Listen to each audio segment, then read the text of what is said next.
I begin the show tonight with an alarming report. It comes from the United Nations. It says that the ISIL-K has threatened to launch terrorist attacks. Where? Against the embassies of India, China and Iran. The embassies of these nations in Afghanistan are under threat. That's what the UN claims. So on the show, we'll tell you tonight why it is now becoming evident that the Taliban, which came to power with promises of security, is failing to do so.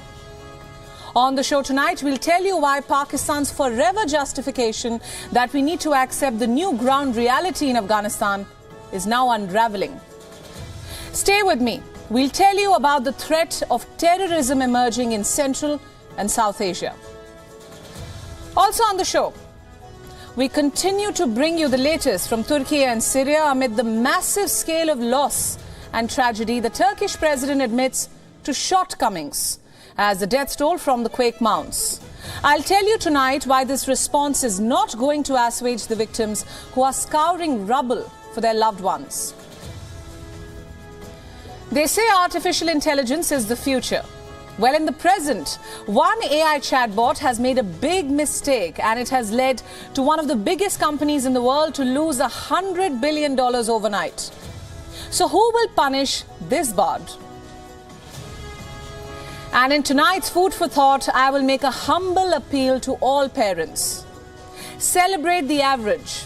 Stop pandering to societal norms and expectations. Our future is at stake. All coming up on Gravitas tonight.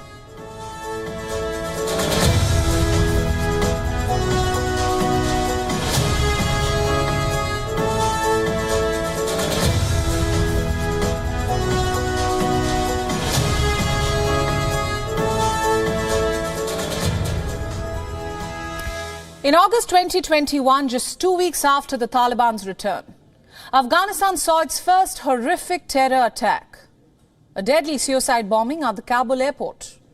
It killed 170 Afghan civilians and 13 US service members. This attack was symbolic, a curtain raiser to the deadly scenario awaiting Afghanistan after Kabul had been conquered by the Taliban.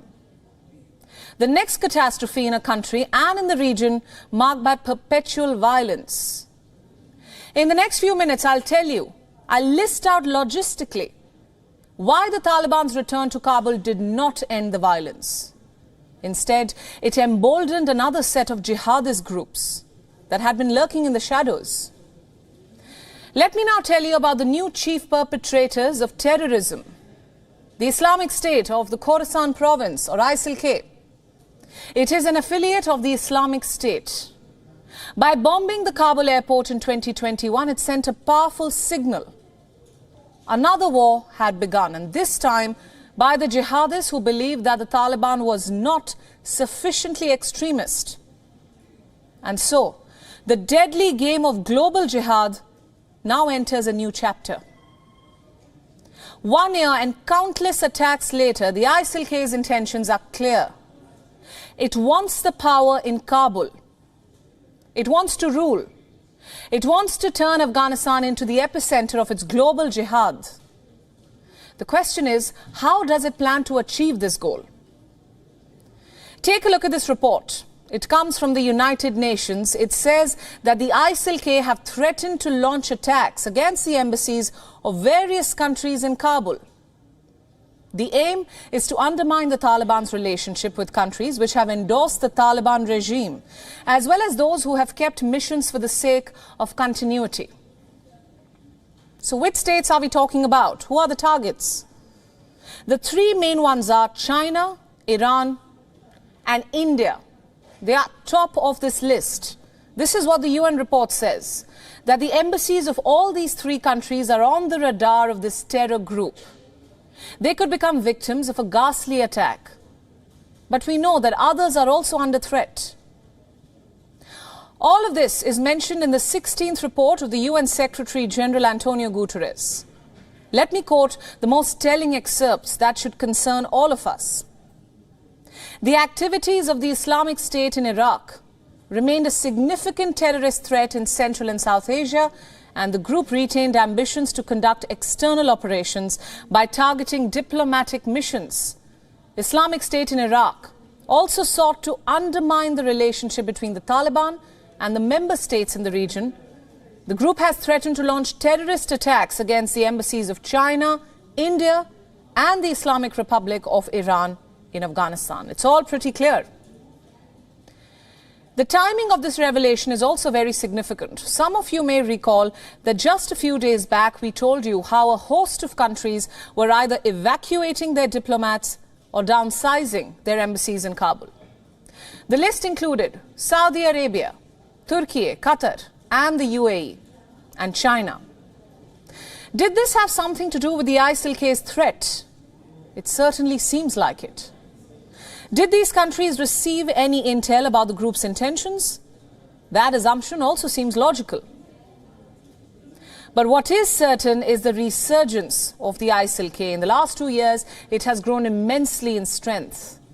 From being a force of just 1,000 to 3,000 fighters today, it reportedly has a strength of 6,000 fighters.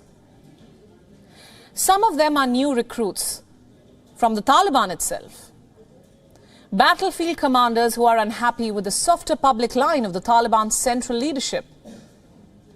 Others are foreign fighters, erstwhile commanders of the Islamic State's crippled caliphate in Iraq and Syria. Remember, both kinds subscribe to the ISIL-K's ideology. And what is that ideology? The establishment of a transnational caliphate that is governed by Islamic jurisprudence. Or should I say, the ISKP's version of Islamic jurisprudence. And this is where it differs from the Taliban.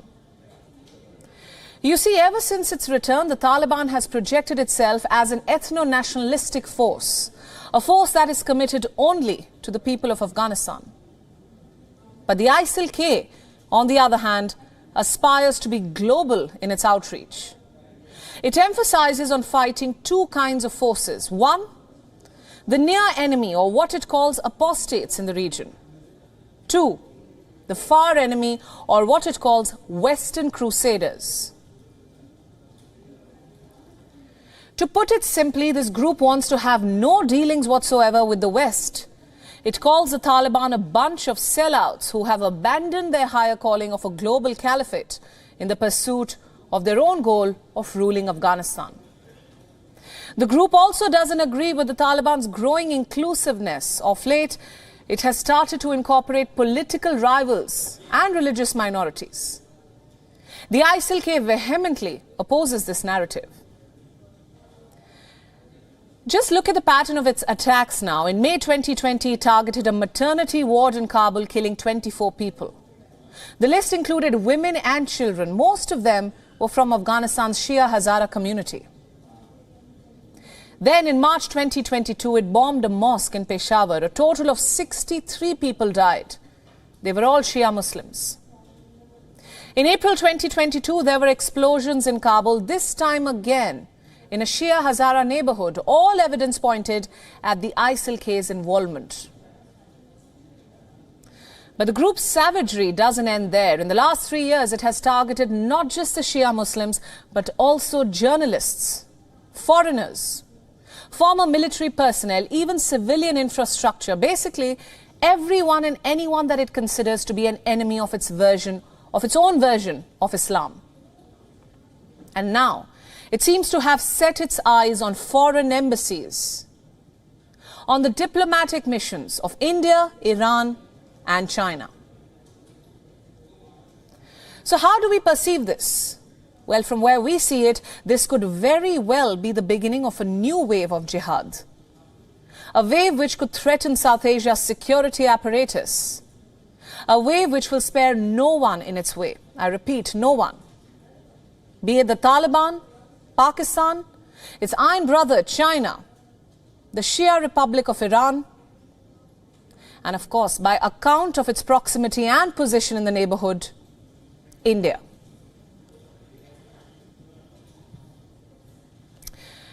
Our next story is about Nord Stream gas pipelines. Nord Stream 1 and Nord Stream 2, the undersea pipelines run side by side for 750 miles from Russia to Germany. Both of them run through the Baltic Sea. Let me explain now why this is important and why we're talking about it tonight. Before Russia invaded Ukraine, Nord Stream 1 transported cheap Russian gas to Germany. Cheap Russian gas was a big boon for the German economy. Germany also retransported this gas to Western Europe. The Nord Stream essentially was a symbol of heavy European reliance on Russian energy. Nord Stream 2, which was completed in 2021, would double that quantity. But last September, an undersea explosion blew up the pipelines. Take a look.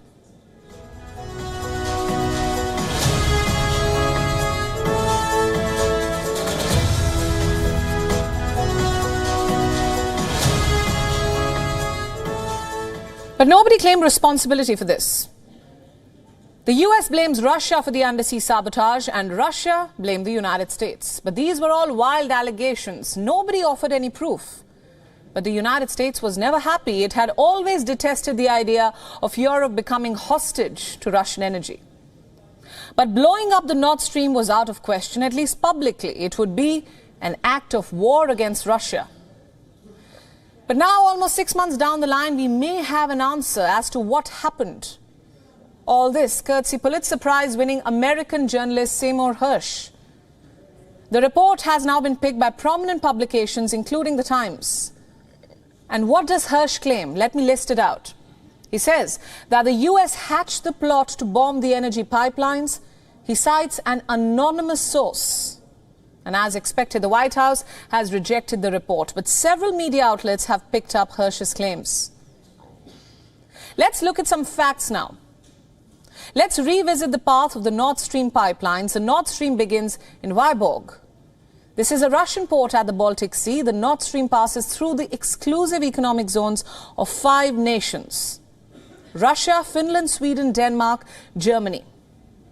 The Nord Stream ends at the German port of Greifswald. And as for the Nord Stream 2, it starts from the Russian port of Ust-Luga. It traces an almost similar route and it runs till Greifswald. So the subsea bombing of the Nord Stream happened near the Danish island of Bornholm. Coming back to the claims. According to Hersh, the entire operation was led by Jake Sullivan. He happens to be Biden's national security advisor. Look at the timeline on your screens. The planning allegedly began in December 2021. That's when the first meeting was convened in Washington, D.C. So who all were involved? Hersh claims officials from the CIA, the Joint Chiefs of Staff, State Department officials. After weeks of brainstorming, divers trained at the U.S. Navy's Diving and Salvage Center in Panama City were handpicked to execute the job. Why them? To avoid scrutiny from the US Congress and prevent any kind of leaks of the operation. It was a highly secretive mission. Once again, these are all Hersh's claims. Further, Hersh says that the entire operation was a multi-nation effort. The US enlisted Norway's help to fulfill the plan. But why Norway? Remember, it is a founding member of NATO. Its navy has excellent sailors. Norway supposedly took Sweden and Denmark in the loop. In fact, Hersh claims it was Norway which picked the bombing spot to provide cover from Russian surveillance in the Baltic. Hersh claims that the US divers planted the explosives during the Baltops 22 drills. Remember, these are annual naval drills in the Baltic Sea, and the multinational drills are led by the US Navy. The drills also involve NATO countries. But the decision to detonate the bomb was deferred. That's what Hersh's report says. Yes, the explosives were sitting with Nord Stream for almost 4 months, from June till September. And then on 26th of September, the kaboom happened, so to speak. A Norwegian Navy's P-8 spy plane flew a routine mission over the Baltic Sea. It secretly dropped a sonar buoy near where the explosives were. Sweden and Denmark confirmed the undersea explosion. Meanwhile, the US reaction was sort of celebratory. Here's what the State Secretary Blinken said back then. It's a tremendous opportunity to once and for all remove the reliance on Russian energy and thus to take away from Vladimir Putin the weaponization of energy as a means of advancing his imperial designs. That's what Blinken said. Now, with these new revelations indicating a US hand in the bombing, Moscow has renewed its demand for an investigation. Listen in. Of course, we have thoroughly studied Seymour Hersh's publication. There is nothing sensational and surprising in it for us. We proceeded on the basis that the United States and at least some of Washington's NATO allies were involved in this criminal act, which was an armed attack on one of the elements of peace of critical infrastructure. But a bigger question right now is, will Germany and EU allies take Hersh's claims seriously? Moreover, will the revelations impact transatlantic ties? Whatever the scenario may be, we'll get you the story as it unfolds. And now let's shift our focus to Turkey. On Wednesday night, just as we were about to wrap the show, the president of Turkey made an admission that may be a tad bit too late. Speaking in Kahramanmaraş, the worst hit city in this tragedy, Erdogan acknowledged that there were shortcomings in Turkey's response to the earthquake. He said that there were indeed some problems in the first place, that the people face some difficulties. But things are slowly getting better, he says. On the first day, of course, there were some difficulties. But then on the second day and today, the situation was under control. And from now on, our work on the debris is continuing. But on the other hand, our Ministry of Environment and Urbanization will hopefully start the cleanup. We had some problems in some places. In the first stage, we had problems on the roads. But we're more comfortable today. We will be more comfortable tomorrow. I believe that we will be more and more comfortable. There are some minor problems regarding fuel and so on. We are overcoming them one by one. So what exactly was he talking about? From where we see it, Erdogan was referring to the lapses in relief work. Yes, they were indeed slower than expected. But what these tremors also exposed is the state of infrastructure in Turkey. Remember, we reported on this in detail 2 days back. And 2 days on, the anger over building standards, poor building standards, is only growing. And we don't blame the people. Just look at the numbers. The tremors destroyed a total of 6,444 buildings. And this is just the official figure. We don't know how many buildings and houses are still unaccounted for. Whatever may be the final number, the fact of the matter is that these buildings were never meant to survive these tremors in the first place, because they were never built up to modern construction standards. They were built using subpar materials. I repeat, subpar materials and long discredited techniques. I'm not saying this. Turkey's own civil engineers are. Like this one. Sinan Turkan, the president of Turkey's Earthquake Retrofit Association. This is what he had to say about the state of the buildings. I'm quoting. On paper, Turkey's seismic design code is up to global standards. It is actually better than most. In practice, however, the situation is very different. It saddens me deeply as an engineer. If we managed to get everyone on board, we could have either reinforced or rebuilt all defective buildings in the past 20 years. We could have saved at least 5,000 of the buildings that we lost on Monday from complete destruction. We could have saved many, many lives. What do such statements tell you? That this was not just a natural tragedy, it was also a man-made disaster, a disaster that could have been avoided, should have been avoided, had Turkish authorities done their job well. And it's not like they weren't warned. There are countless reports suggesting that experts had on several occasions raised alarm over the abysmal state of the country's infrastructure. One such expert was Okan Tuyuz, a geological engineer from the Istanbul Technical University. And this is what he told the Turkish media recently. I'm quoting again. For years we held conferences, wrote reports and sent them to local authorities. We told them big earthquakes will inevitably hit cities like Hatay and Gaziantep again. We explained to them, however strong, no building built directly on a fault line can survive an earthquake. It would be torn apart. We said we should create accurate fault line maps for the entire country and transform areas directly on active fault lines into green zones with construction bans. Listen to this. He says that no one listened. This was a clear warning. Why? Why were these warnings ignored time and again? Why did Turkey do nothing about them? And above everything else was the Turkish president who recently went on a spree of converting museums into mosques, not aware about the deplorable state of infrastructure in his own country. I highly doubt it. Here's why. In 2011, when a deadly earthquake killed hundreds in Turkey, Erdogan blamed poor construction for the death toll. He said, municipalities, constructors and supervisors should now see that their negligence amounts to murder. That's Erdogan. And this is Erdogan 10 years back. But has anything changed in these 10 years? If we speak of infrastructure, no. If we speak of Erdogan's response, yes, it has changed, certainly.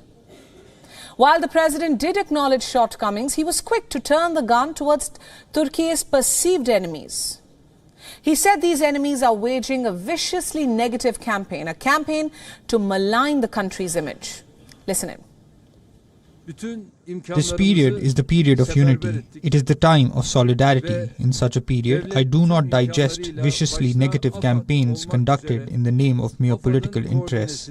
If I were not responsible for my position, I would not be speaking like that today. I would be speaking quite differently. Guess what? The people of Turkey are not buying Erdogan's words. They're telling the story for what it is, a failure of Turkey's leadership. They say not only have they lost their homes, but also the hope that they will be able to rebuild. Well, we certainly hope the Turkish president is listening to this. There is no professional team. There is no team to remove the bodies or the survivors still under the rubble. The building you see here is lying on its side, and we have cleaned almost the entire entrance with our own hands. And now, even though it's the fourth day, no one has come to help. There isn't any working order. There is work but no order. There is no order regarding the shelters either. I have to go and stay in a remote part of Adıyaman. We as civilians support these people, but I'm not a crane. I cannot lift these concrete blocks. I'm a mother. My heart can only bear so much pain. But no one is listening. Where is the army? Where is the state? Where is the unity? Where is the solidarity? These accounts are truly distressing. Our thoughts go out to these people. We hope they're able to find the strength to recover and rebuild, although given the way their government is responding, we doubt if the road to recovery will be an easy one, sadly. Let's move on now. North Korea, it seems, is flexing its nuclear muscle. It showcased its missile production during a nighttime parade. More intercontinental ballistic missiles were on full display than ever before.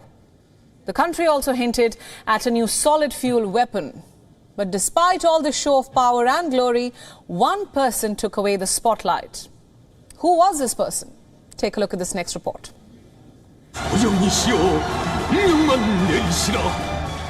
A nighttime parade in Pyongyang featured the newest hardware in North Korea's growing nuclear arsenal. Kim Jong-un's troops rolled out 11 Hwasong 17s. These are the country's largest ICBMs, or intercontinental ballistic missiles. Experts believe the missiles can strike nearly anywhere in the world. Analysts say they have demonstrated a flight range enough to reach deep into the US mainland. If the ICBMs are equipped with multiple warheads, the number could be enough to overwhelm existing US missile defense systems. These missiles were followed by another large missile encased in a canister, which could be a prototype or a mock-up of a new solid-fuel ICBM in canister launcher. You see, such a missile system has long been on Kim's wish list. It could make North Korea's nuclear missiles harder to spot and destroy during a conflict. While the Missile Fest was supposed to be a show of Kim's expanding military capabilities, there was someone at the event who caught all eyes. Look at the visuals on your screen. Let's zoom in a little. You see this girl? She is Kim Ju-ae, Kim Jong-un's daughter. This was her fourth known public appearance. She was seated in the center of the lead table between her parents. Kim brought her to visit the troops as he launched the irresistible might of his nuclear-armed military. Kim Ju-ae also attended a flight test of an ICBM in November. She has accompanied her father in inspections of other ballistic missiles too. Now, in a country where the Kim family and the military hold all the power, what does the presence of the girl at such a crucial event mean? Let me tell you, it has sparked discussions on whether she would be Kim Jong-un's successor. Him bringing his daughter to public military events is being seen as a message that Kim wouldn't voluntarily surrender his nuclear weapons. He sees them as the extension of his family's dynastic rule, with his successor holding the reins. But let's be clear, when a power-hungry family is involved, feuds are bound to happen. And with the Kim dynasty, it could be a typical aunt against niece conflict. Remember, Kim Jong-un's sister Kim Yo-jong has also risen to fame in recent years. She is often seen at her brother's side during key events. She also attended all 3 face-to-face meetings between Donald Trump and Kim Jong-un. As his confidant and advisor, many eyes have fallen on her as a possible successor. In 2020, she went viral on social media, particularly Twitter, when users made fan art and videos about her. For the most part, these videos were just meant to be edgy jokes, but it got a little out of hand with netizens calling her a girl boss. The aunt has garnered a lot of fame, and the niece also seems to be on track. Kim Ju-ae is described as respected and beloved in North Korea. Her presence at some key events has earned her clout and attention. Will both the ladies be in a race to become the next dictator? The idea has for sure triggered discussions. But remember, we are talking about the members of a ruling family that enslaves its citizens, publicly executes thousands, and sends people to gulags where heinous things happen. So it doesn't really matter who is next in line, because such atrocities are likely to continue.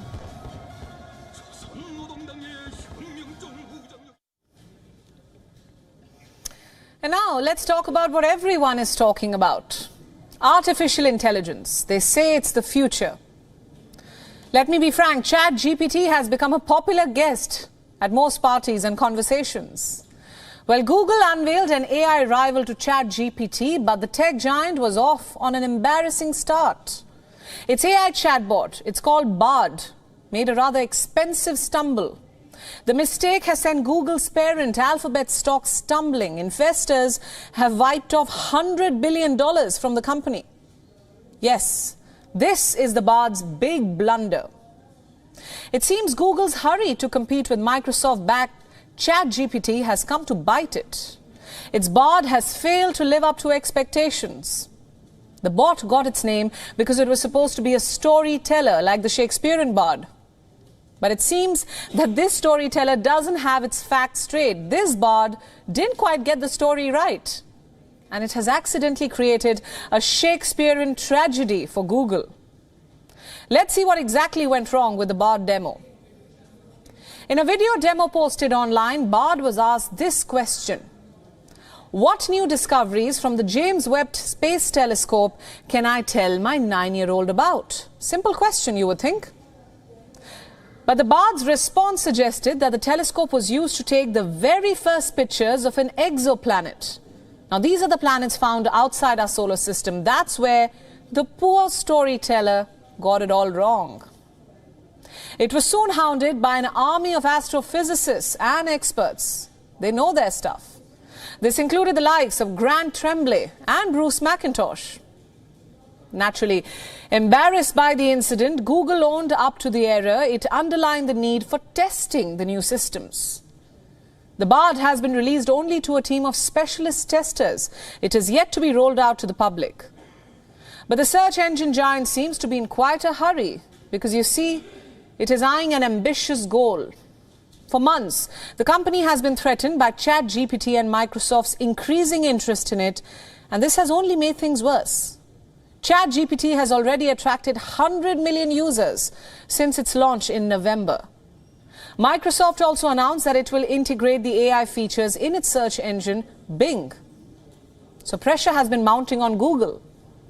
Scared to lose its command over the web search industry, it is desperately trying to release its own chatbot to the public. And it seems to have rushed the announcement under pressure. The battle is on among the brands. Both are using the current interest in generative AI, artificial intelligence, to redraw the lines on the internet. But we come back to a question we've been asking. Are chatbots powered by artificial intelligence really worth the hype? While the BARD's error can be linked to Google's desperation, other AI bots have time and again made similar blunders. And this also includes our beloved ChatGPT, which has stumbled in some basic maths. It has also given politically biased responses. One Twitter user asked the bot to write a poem on Donald Trump, and ChatGPT refused to do so, saying it is not programmed to produce partisan content. Fair enough. But when asked to write a positive poem about Joe Biden, it produced a piece about a leader with a heart so true. Clearly not unbiased. Now take the example of Nothing Forever. This is an AI-generated version of the popular sitcom Seinfeld.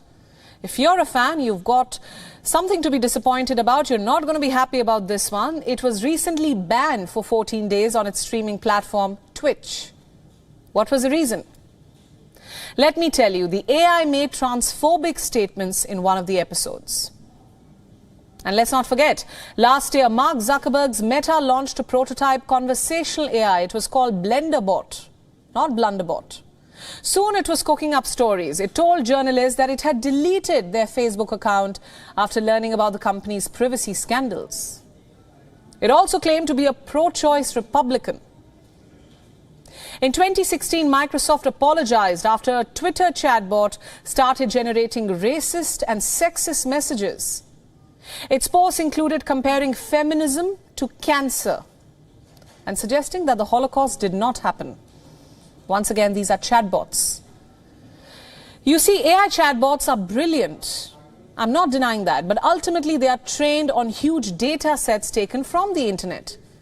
And these data sets can contain errors that the chatbot repeats. It's a cycle. And these sources have biases and inaccuracies which are inherited by all AI models. This was clear in the BARD's demo. Google has now acknowledged the need for rigorous testing on its chatbot.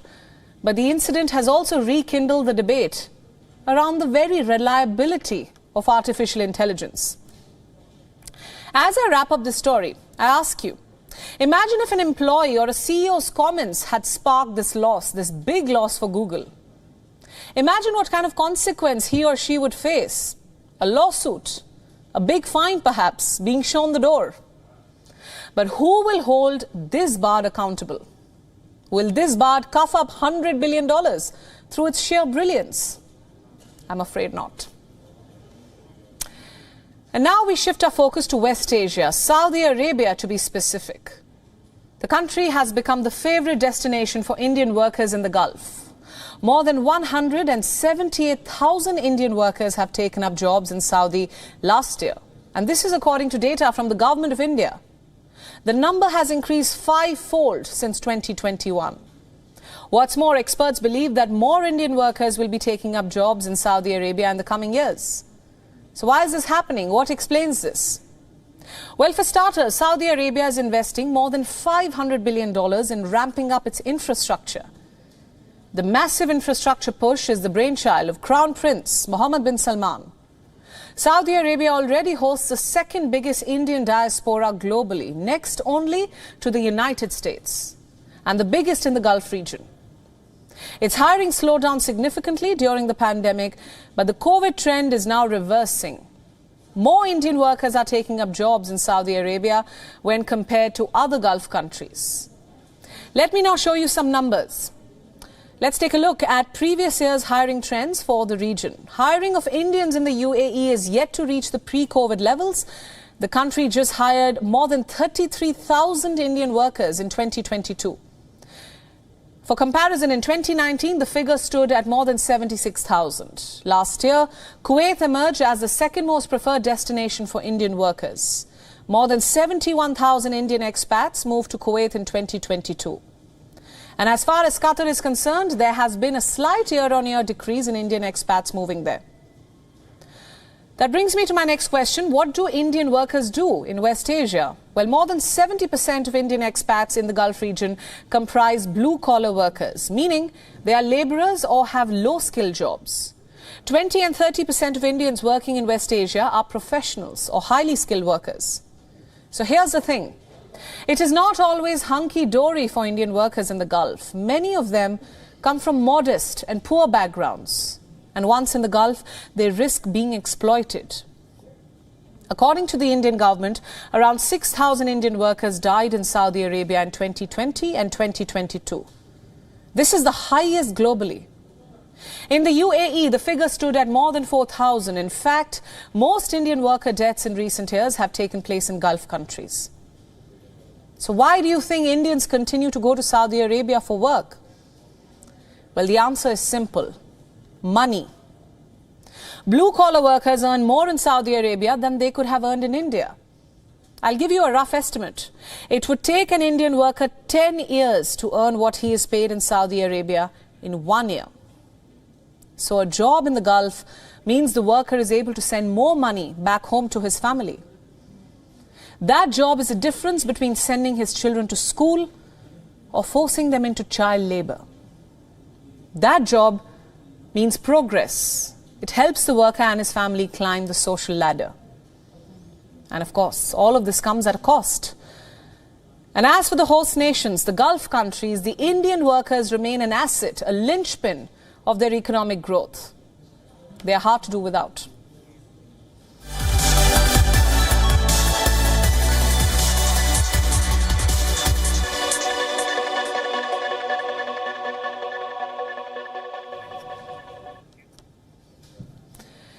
Before I end the show, it's time for some food for thought. Tonight, I want to tackle a subject which affects all of us. And when I say all of us, I mean every gender, every age group, every parent. How many of you have fallen prey to societal pressures, unrealistic beauty standards, the expectation to excel? Before I begin, let me be clear. You can disagree with me tonight, but you cannot ignore this story. I want to start by showing you an ad.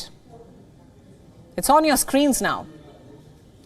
Believe it or not, it's an ad for a beauty salon in China. It's comparing women with body hair to orangutans. I repeat, women are being compared to hairy animals because they may choose not to remove their body hair. And the ad is trending in China. It's deplorable, but not surprising. Women being compared to animals, to second-class citizens being subjected to unrealistic beauty standards. And let me be frank, this is not just about China. It's about a society, a global society, which has condoned this behavior.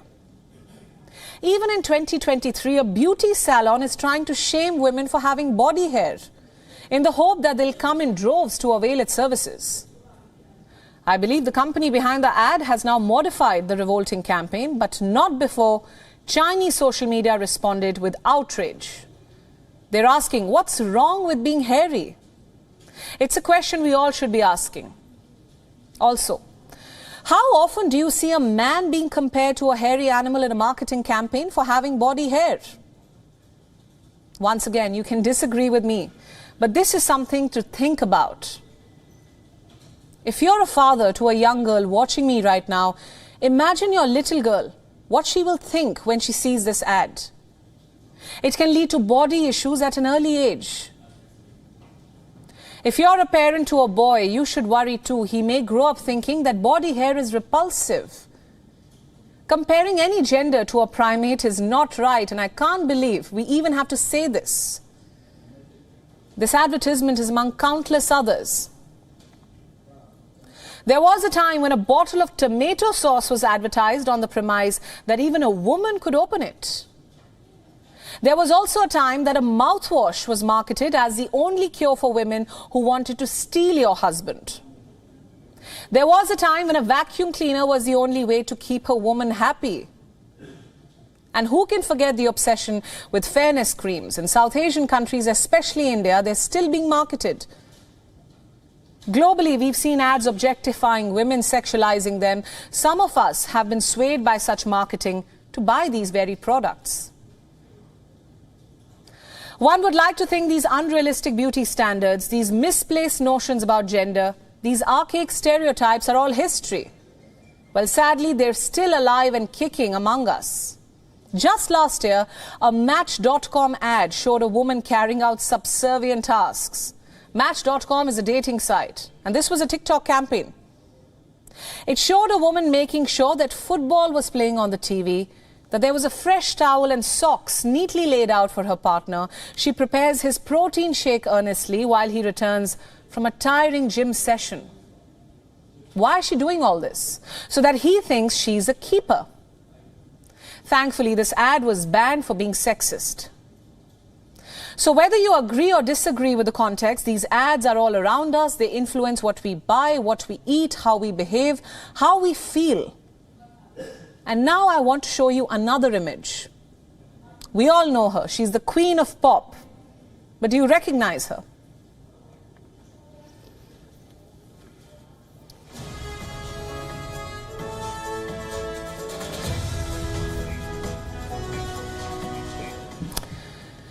When the iconic singer put out this video on her social media, she was trolled. She was called scary, unrecognizable.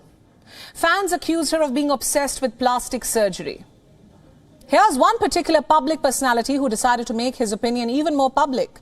British TV host Piers Morgan. He dedicated an entire segment to Madonna on his talk show, mocking her. Remember, this is a TV personality who has been shamed for his hateful and sexist comments in the past. Madonna has responded. She says she's caught in the glare of ageism and misogyny. She says she refuses to apologize for any of the creative choices she has made. She refuses to apologize for the way she looks or dresses. She has accused the media of degrading her since the beginning of her career. Well, she's just one of the many public figures who has faced immense scrutiny. Which brings me back to our food for thought for tonight. Whether you agree with Madonna or not is immaterial. Whether you think she's obsessed with plastic surgery or not is none of our business. Whether you like Madonna or not is not important. It's her choice. And choice is what matters here. Who decides what a man or a woman should look like? Who decides what is appropriate, aesthetic, allowed? Till when are we going to conform to unrealistic beauty standards and pass judgment on those who refuse to conform? And before I wrap up the story, I want to move beyond gender stereotypes and talk directly to young parents. I want to ask you tonight, are you also promoting societal norms inside your homes? To the mothers and fathers who are raising our future, are you trying to raise the perfect child? One who excels at everything, adapts to unrealistic expectations, performs well in exams, gets that gold medal in sports. Do you only celebrate your child when he or she is the best at something? Have you ever thought of embracing the average? Well, one mother has. Take a look at this post. Here is a mother who is proud to say that she is the mother of an average child. She admits that her child is not good at math. She says he is an average learner, one who is happy to be a spectator, one who celebrates his teammates and cheers them on, one who is friendly, cheerful, kind. And she is proud to be his mother. Her post has struck a chord with so many of us. We live in a competitive world. Our own insecurities and dreams often trickle down to our kids. They carry the burden of our hopes, expectations and failures. We celebrate them when they get good marks in maths. We buy them best of gifts when they ace a sport. We bribe them with a treat so that they excel in academics. But very rarely do we celebrate the average. Very rarely do we notice the kindness in their eyes. So as I wrap up the show tonight, I want to appeal to all the mothers who are telling their kids to beat their classmates' math score. I want to talk directly to the fathers who are expecting only the best from their children. Learn to celebrate them for who they are, not what society expects of them, what they do today. What kind of marks they get in school, what kind of sports they excel at will not matter years from now. They will not remember their parents for the gifts and treats. What will matter, what they will remember is that reassuring smile which comforts them when they feel inadequate, insecure or inept. That will help them deal with the societal pressures because, like it or not, our kids won't be able to escape them either.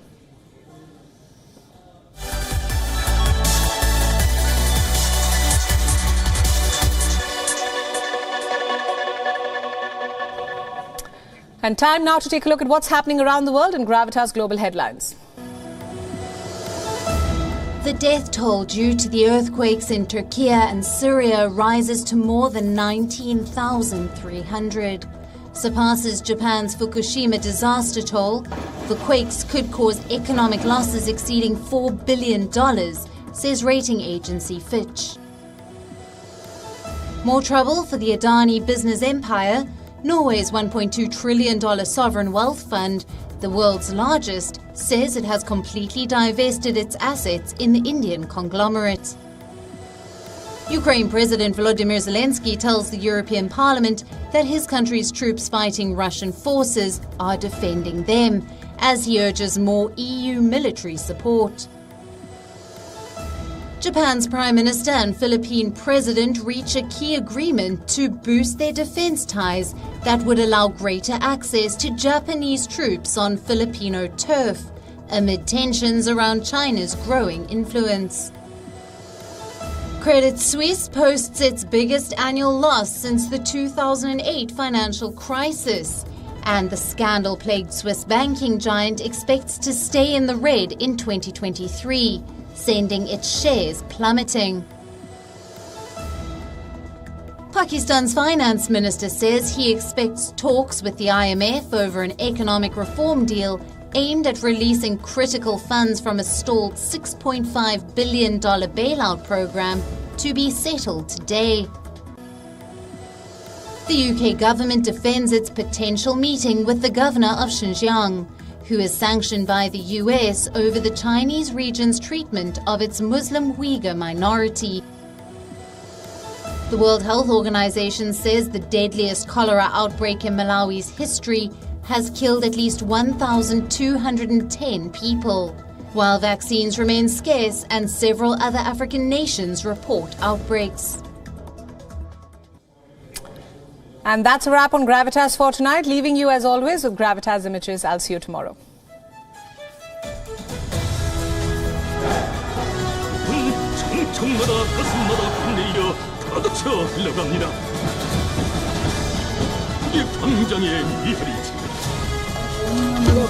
İnsan da vardır burada. Hadi. Makas. Makas beyler. Makas. Aslanım beni. Alıver yavaş yavaş. Alıyoruz parmağımızı abi.